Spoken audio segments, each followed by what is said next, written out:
Dalam nama Bapa dan Putra dan Roh Kudus. Amin. Shalom dan salam damai. Bertemu kembali kita di dalam renungan santapan firman Tuhan. Hari Kamis 12 Agustus 2021. Marilah kita mendengar dan merenungkan sabda Tuhan yang diambil dari Injil Matius bab 18 ayat 21 hingga bab 19 ayat 1. Sekali peristiwa, datanglah Petrus kepada Yesus dan berkata, "Tuhan, sampai berapa kali aku harus mengampuni saudaraku jika ia berbuat dosa terhadapku? Sampai 7 kalikah?" Yesus menjawab, "Bukan hanya sampai 7 kali, melainkan sampai 70 kali 7 kali. Sebab hal kerajaan syurga itu seumpama seorang raja yang hendak mengadakan perhitungan dengan hamba-hambanya.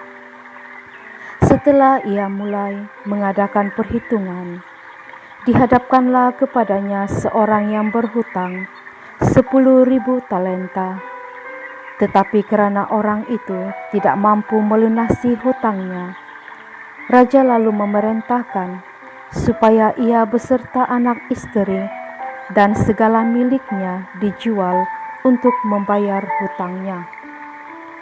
Maka bersujudlah hamba itu dan menyembah dia, katanya, 'Sabarlah dahulu, segala hutangku akan kulunasi.' Tergelaklah hati raja oleh belas kasihan akan hamba itu, sehingga hamba itu dibebaskannya dan hutangnya pun dihapuskan. Tetapi ketika hamba itu keluar, ia bertemu dengan seorang hamba lain yang berhutang 100 dinar kepadanya. Kawan itu segera ditangkap dan dicekik, katanya, 'Bayarlah hutangmu.' Maka sujudlah kawan itu dan minta kepadanya, 'Sabarlah dahulu, hutangku itu akan kulunasi.' Tetapi ia menolak dan menyerahkan kawannya ke dalam penjara sampai semua hutangnya ia lunasi. Melihat itu, kawan-kawannya yang lain sangat sedih, lalu menyampaikannya segala yang terjadi kepada tuan mereka. Kemudian raja memerintahkan memanggil orang itu dan berkata kepadanya, 'Hai hamba yang jahat, seluruh hutangmu telah kuhapuskan oleh kerana engkau memohonnya. Bukankah engkau pun harus mengasihani kawanmu, seperti aku telah mengasihani engkau?' Maka marahlah tuannya dan menyerahkan dia kepada algojo-algojo, sampai ia melunasi seluruh hutangnya. Demikian pula Bapa-Ku di syurga akan berbuat terhadapmu, jika kalian tidak mengampuni saudaramu dengan segenap hatimu." Setelah Yesus selesai dengan pengajarannya, berangkatlah ia dari Galilea dan tiba di daerah Yudea di seberang sungai Yordan. Demikianlah Injil Tuhan. Terpujilah Kristus. Saudara-saudari yang terkasih, situasi dunia, terlebih persekitaran kita pada saat ini yang dilanda pandemik COVID-19, pasti meninggalkan kesan yang negatif di dalam pribadi kita masing-masing. Salah satu kesan yang amat ketara adalah kekeringan rohani, di mana aktiviti-aktiviti kerohanian terbatas untuk dilaksanakan. Program-program pastoral juga tidak dapat dilaksanakan sepenuhnya, sehingga ada umat-umat yang tidak dapat dijangkau jiwanya.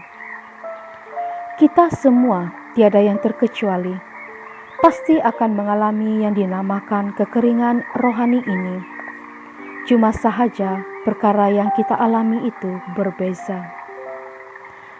Namun saudara-saudari yang terkasih, ketika kita mengalami kekeringan rohani, apa yang perlu dilakukan adalah kita coba untuk duduk diam serta melihat kedalaman diri sendiri di dalam suasana keheningan dan ketenangan. Kita perlu berusaha untuk merenungkan dan mengevaluasi kembali perjalanan kehidupan kita dari waktu ke waktu.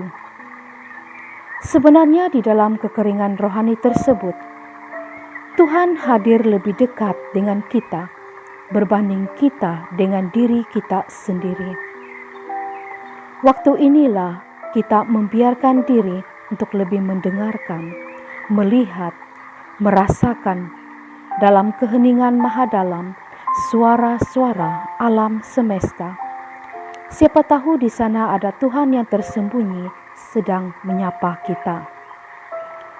Hidup rohani kita pasti terus-menerus mengalami dinamika pasang surut ini, dan hal inilah yang perlu kita sadari. Bila kita mengalami kekeringan rohani, janganlah kita terlalu merisaukannya. Tetapi bila kita mengalami kepenuhan rohani pula, janganlah juga kita terlalu membanggakannya. Ingatlah bahwa segala sesuatu, termasuk hal-hal rohani, pasti mengalami perubahan dari waktu ke waktu. Salah satu contoh dalam kekeringan rohani adalah kesulitan untuk mengampuni. Melalui bacaan Injil hari ini, Yesus mengumpamakan kerajaan surga itu seumpama seorang raja yang hendak mengadakan perhitungan dengan hamba-hambanya.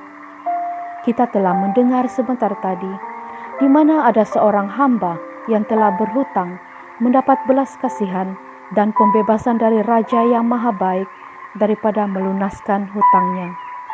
Maksudnya hamba demikian tidak perlu lagi melunasi hutangnya.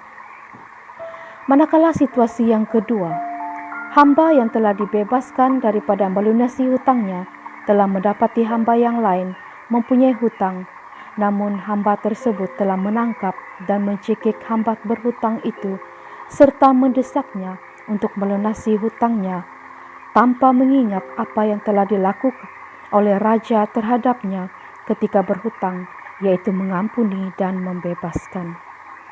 Saudara-saudari, ada kalanya kita juga berada pada situasi hamba yang tidak tahu bersyukur itu setelah mendapat keampunan dan pembebasan. Bahkan kita sukar untuk memberi pengampunan kepada orang lain yang telah berbuat sesuatu yang menyakiti hati kita. Mengapakah terjadinya sulit sekali untuk mengampuni? Banyak hal yang membuat orang lain sulit mengampuni. Salah satunya adalah hidup rohani yang kurang baik. Boleh saja karena kita kurang berdoa dan kurang membiarkan diri dalam penyerahan diri secara total kepada Tuhan.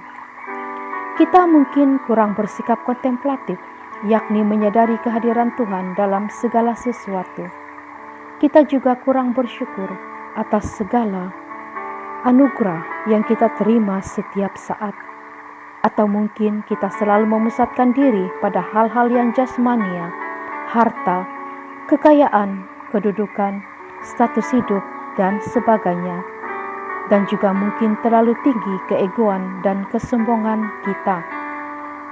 Maka itu saudara-saudari yang terkasih, marilah kita mengambil iktibar melalui bacaan Injil hari ini untuk tetap menjadi seorang yang pengampun terhadap sesama, supaya Bapa yang di surga juga sentiasa mengampuni segala kesalahan kita seperti yang dikatakannya. Demikian pula Bapa-Ku di surga akan berbuat terhadapmu jika kalian tidak mengampuni saudaramu dengan segenap hati. Jangan sampai kita turut menerima hukuman dari Bapa karena tidak mengampuni. Tuhan memberkati. Amin.